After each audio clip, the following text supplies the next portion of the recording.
Start करते हैं।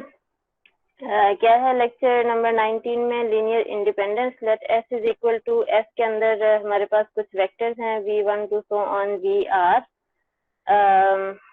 B a set of vectors in a vector space v। कि ये जो वेक्टर्स हैं ये असल में वेक्टर स्पेस v के ही कुछ वेक्टर्स हैं। कितने वेक्टर्स हैं? v1 v2 to so on vr। Then s is called linearly independent. तो फिर इस सेट S को हम कहते हैं कि ये linearly independent set of vectors है if it satisfies the following condition. वो कंडीशन क्या है कि k1 v1 plus k2 v2 plus so on plus kr vr is equal to 0 implies that कि ये सारे के सारे कॉन्स्टेंट्स जो हैं ये इक्वल टू 0 हों। कल हम ये देख रहे थे कि ये वाला जो सम है k1 v1 plus k2 v2 plus so on plus kr vr is equal to some vector आता था। कोई वेक्टर w वेक्टर हो जाए या फिर उस वेक्टर की कुछ स्पेसिफिक वैल्यूज।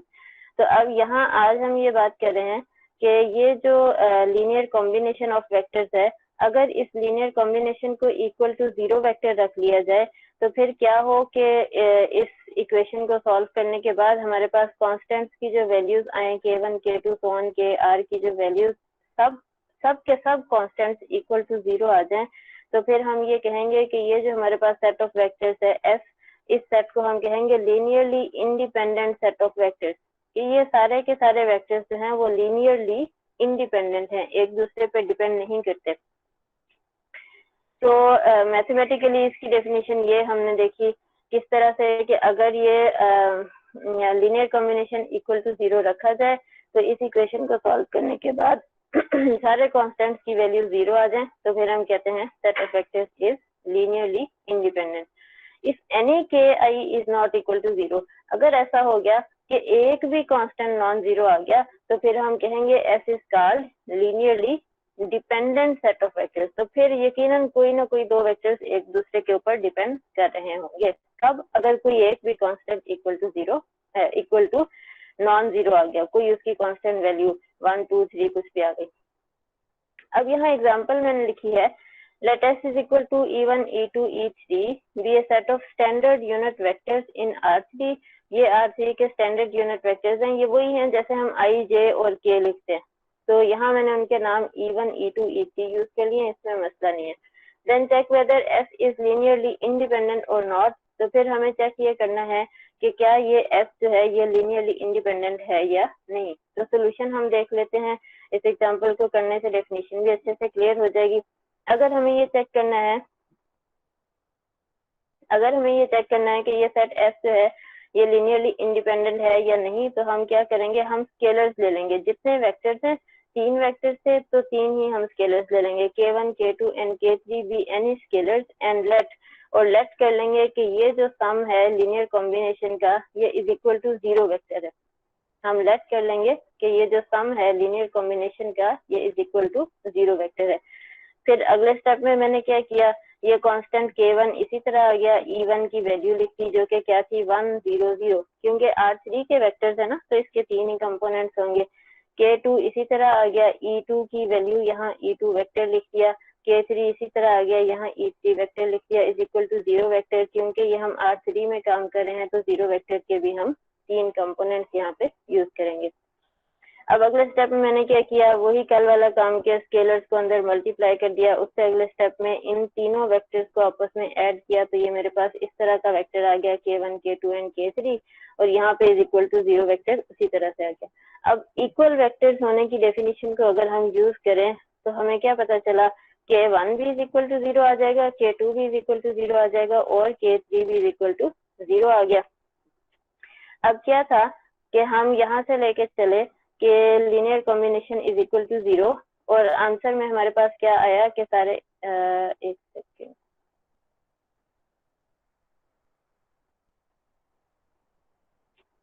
आंसर में हमारे पास क्या आया कि k1 k2 k3 तीनों कांस्टेंट्स जो हैं वो इक्वल टू 0 आ गए।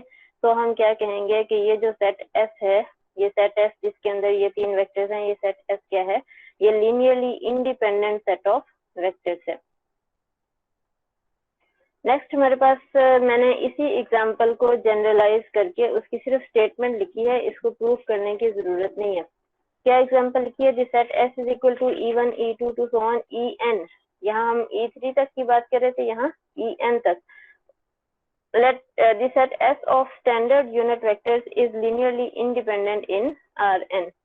तो ऊपर वाली एग्जांपल को ही जनरलाइज करते हुए हम ये बात कह सकते हैं कि ये वाला जो set S of n vectors है, जो कि सारे के सारे क्या हैं, स्टैंडर्ड यूनिट वेक्टर्स हैं, ये सेट S है linearly independent set of vectors in Rn। Rn की वेक्टर स्पेस के लिए ये लीनियरली इंडिपेंडेंट वेक्टर्स हैं। एग्जाम्पल 3 में क्या किया है, determine whether the vectors v1, v2 and v3 are linearly independent in R3 और नॉट। इसमें मैंने स्टेटमेंट इस तरह से लिखी है कि हमें ये चेक करना है कि क्या ये तीनों वेक्टर्स लीनियरली इंडिपेंडेंट हैं, या हो भी सकता है कि ये लीनियरली इंडिपेंडेंट ना हो। तो लीनियरली इंडिपेंडेंट होने के लिए जितने वेक्टर्स हैं, 3 वेक्टर्स से हमने 3 स्केलर्स ले लिए, k1, k2 और k3। यू से k1 v1 plus k2 v2 plus k3 v3 is equal to 0 vectors करेंगे, और ये सारा सम करने के बाद हमारे पास जो इक्वेशंस बनेगी वहां से k1, k2 और k3 की वैल्यूज निकालेंगे। ये हमारे पास आ गया सिस्टम ऑफ लीनियर इक्वेशंस। यहाँ से k1, k2 और k3 की वैल्यूज निकालेंगे। अगर तीनों वैल्यूज इक्वल टू 0 आ गई तो फिर हम कहेंगे कि ये जो हमारे पास 3 वेक्टर्स हैं ये लीनियरली इंडिपेंडेंट है, ये जो क्वेश्चन में दिए हुए हैं v1, v2 एंड v3। और अगर कोई एक भी कांस्टेंट नॉन जीरो आ गया तो हम कहेंगे कि ये लीनियरली इंडिपेंडेंट नहीं बल्कि क्या है, लीनियरली डिपेंडेंट है। तो यहाँ पे हम देख लेते हैं कि ये हमारे पास सिस्टम आया था, सिस्टम ऑफ लीनियर इक्वेशंस, जिसमें वेरिएबल्स थे k1, k2 और k3। इसके ऊपर रो ऑपरेशंस परफॉर्म करने के बाद मैंने जब इसको सॉल्व किया तो ये हमारे पास लास्ट वाली रो क्या आ गई, सारी की सारी 0 हो गई। मतलब k3 हमारा क्या होगा, फ्री वेरिएबल। अब पिछले लेक्चर्स को भूलना नहीं है, उनको साथ साथ ध्यान में रखना है कि जब ये तीनों हमारे पास जो कांस्टेंट की वैल्यूज हैं। अच्छा, यहाँ पे आप एक बात नोट करें, मैंने ऑगमेंटेड मैट्रिक्स नहीं बनाया रो ऑपरेशंस परफॉर्म करते हुए, क्योंकि ऑगमेंटेड बनाने की जरूरत नहीं थी, इस वजह से कि हमारा ये जो बी वेक्टर है ये सारा का सारा 0 वेक्टर है। ये एक homogeneous system of linear equations है। तो जब भी homogeneous system of linear equations को सॉल्व करते हैं हम बाय रो ऑपरेशंस, तो हमें यहाँ ऑगमेंटेड मैट्रिक्स लिखने की जरूरत नहीं होती, क्योंकि हमारा ये वाला वेक्टर 0 वेक्टर होता है। तो यहाँ मैं सोल्यूशन की बात कर रही थी कि अगर लास्ट वाली रो सारी की सारी 0 हो जाए तो हम ये देखते हैं कि जहाँ जिस कॉलम में पिवट एंट्री नहीं है, पिवट 1 नहीं है, वो उस कॉलम का जो वेरिएबल होगा वो क्या होगा, फ्री वेरिएबल होगा। यहाँ पे पिवट 1 था तो ये k1 फ्री वेरिएबल नहीं है, यहाँ पिवट 1 था तो k2 फ्री वेरिएबल नहीं है, लेकिन यहाँ पिवट 1 नहीं था, ये जो k3 है इसका नाम क्या होगा, ये फ्री वेरिएबल होगा। फिर जो फ्री वेरिएबल होता है, अगर आपको याद हो, हम उसको एक आर्बिट्ररी वैल्यू असाइन कर देते हैं, जो कि मैंने क्या असाइन की है, वैल्यू t असाइन कर दी। बाकी ये जो दो इक्वेशंस थी ये हमने यहाँ से बना ली, k1 plus 5 k2 plus 3 k3 is equal to 0, और यहाँ से k2 plus 1/2 k3 is equal to 0। ये दो इक्वेशंस मैंने यहाँ से लिखी।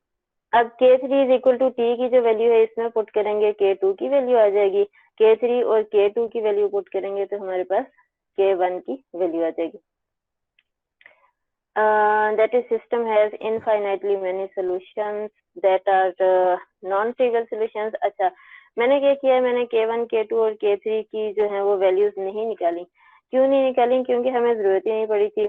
हमारा तो काम ये था कि k1, k2 और k3 तीनों की वैल्यूज 0 आ जाए, लेकिन k3 की वैल्यू तो 0 नहीं आई। ये तो t का तो मतलब है कि इसमें बहुत ढेर सारी वैल्यूज आ जाएंगी, जो भी हम इसमें पुट करेंगे वो वैल्यूज k3 की आ जाएंगी।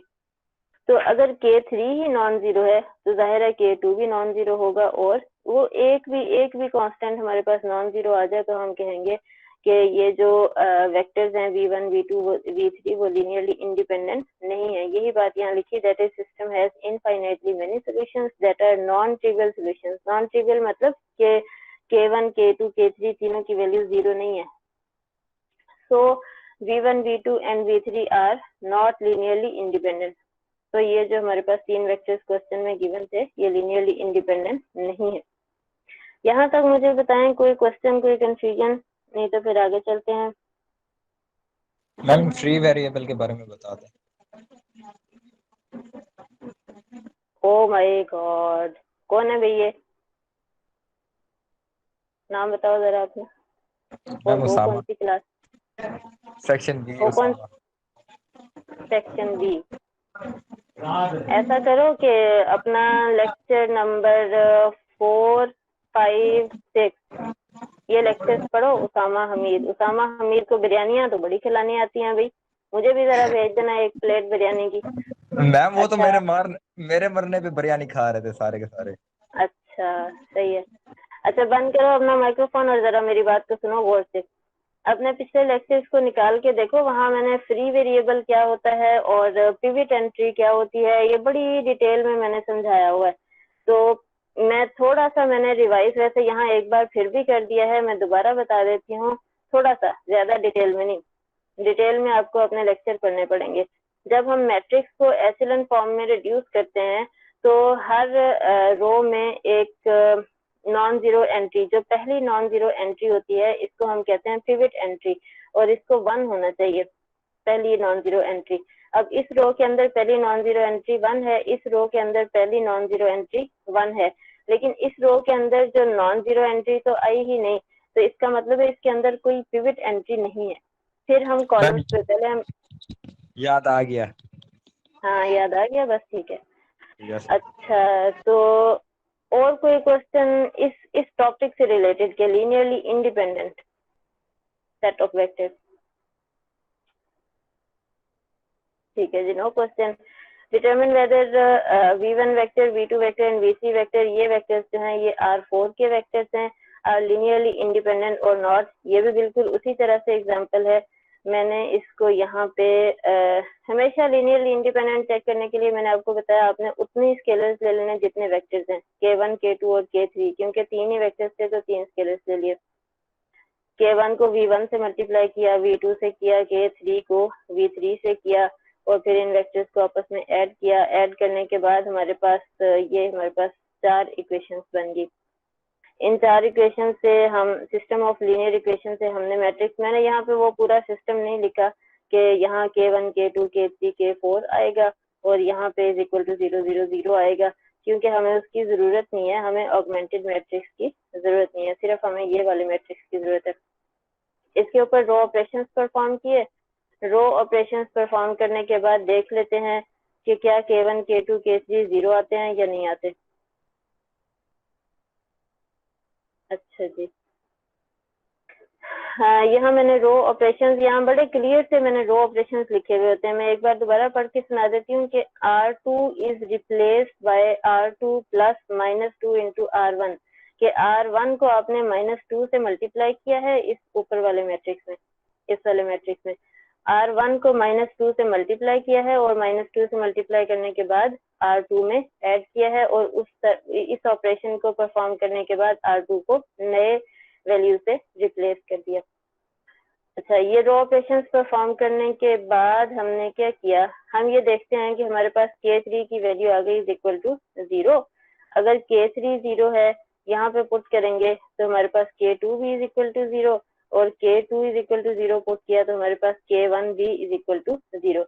तीनों कॉन्स्टेंट्स की वैल्यूज क्या आ गई 0। So v1 v2 and v3 are linearly independent.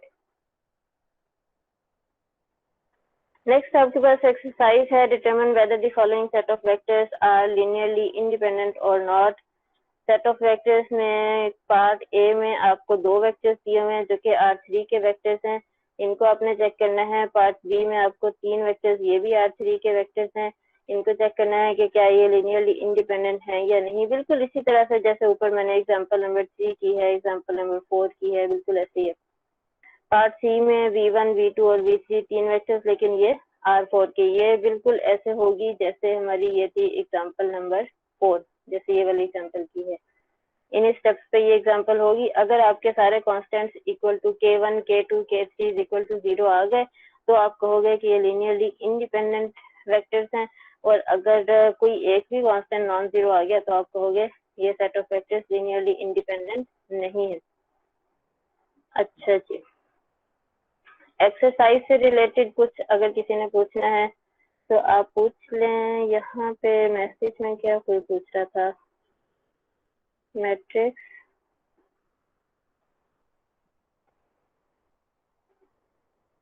ये बातें ही करते रहो, क्या समझ आई तुम लोगों को? किधर चला गया क्वेश्चन में? कुछ पूछ रहा था।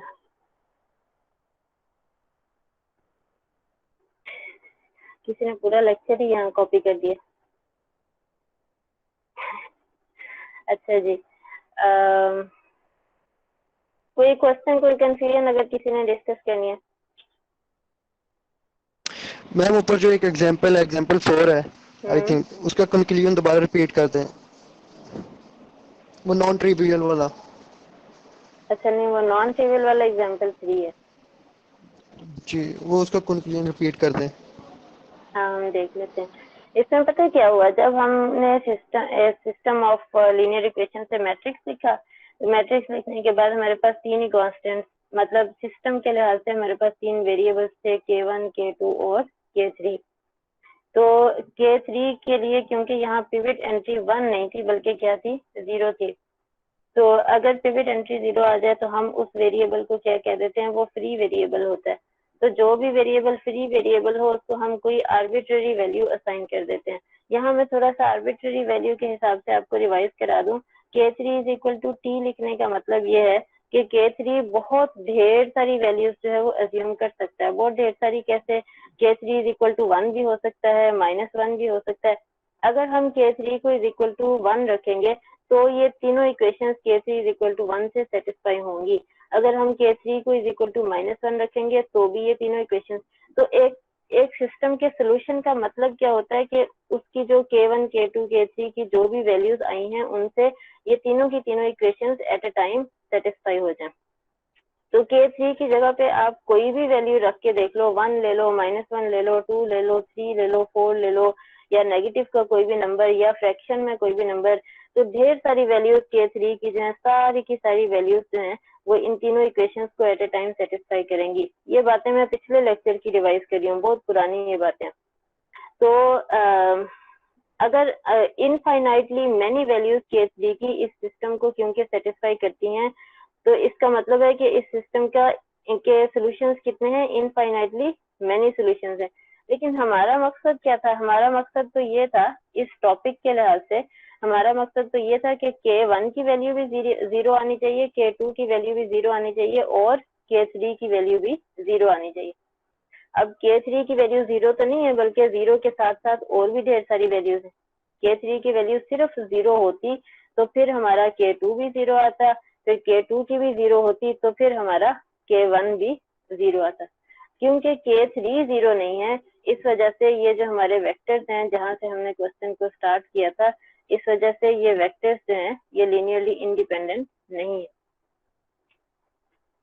ये तीनों vectors V1, V2 and V3 linearly independent नहीं है क्योंकि हमारा K3 की वैल्यू जो है वो 0 नहीं।